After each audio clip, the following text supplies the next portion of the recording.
নমস্কার বন্ধুরা, এই গরমের মধ্যে কি খাবো তাই চিন্তা করছিলাম। হঠাৎ করে মাথার মধ্যে এলো ঘরের মধ্যে কিছু আপেল আঙুর ছিল। ভাবলাম এটাই দিয়ে শরবত বানিয়ে খাই। তাই আপেলটা জলের মধ্যে দিয়ে ধুয়ে নিলাম, তার মধ্যে আঙুর দিয়ে দিলাম। আঙুরটাও বেশ ভালো করেই ধুয়ে নিলাম, নিয়ে মিক্সিতে আঙুরটা দিয়ে দিলাম। আঙুরটা দেওয়ার আপেলের খোসাটা ভালোভাবে ছাড়িয়ে নিলাম, ছাড়িয়ে নিয়ে কুচো কুচো করে কেটে নিয়ে মিক্সিতে দিয়ে দিলাম। ওর মধ্যে একটু চিনি দিয়ে দিলাম। তারপরে ভাবছিলাম আর কি দিলে ভালো হয়, ওই জন্য দেখলাম বাড়িতে একটু গুঁড়ো দুধ ছিল, লিকুইড দুধও ছিল, সেটাও দিয়ে দিলাম ওর মধ্যে। দুধের জন্য টেস্টটা খুব সুন্দর হয়। মিক্সিতে পেস্ট করে নিলাম।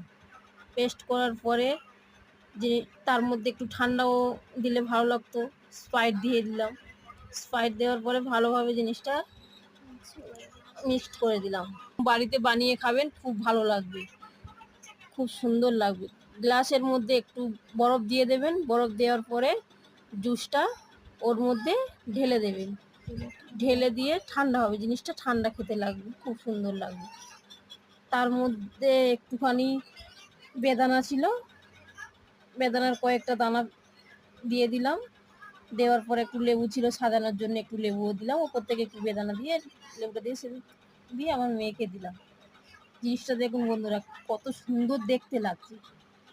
যেমন দেখতে লেগেছে সেরকম খেতেও লেগেছে, খুব সুন্দর খেতে লেগেছে। আপনারা বানিয়ে খাবেন, খুব সুন্দর লাগবে। আমার মেয়েকে দিলাম, মেয়ে খেয়ে বলছে খুব খুব সুন্দর হয়েছে।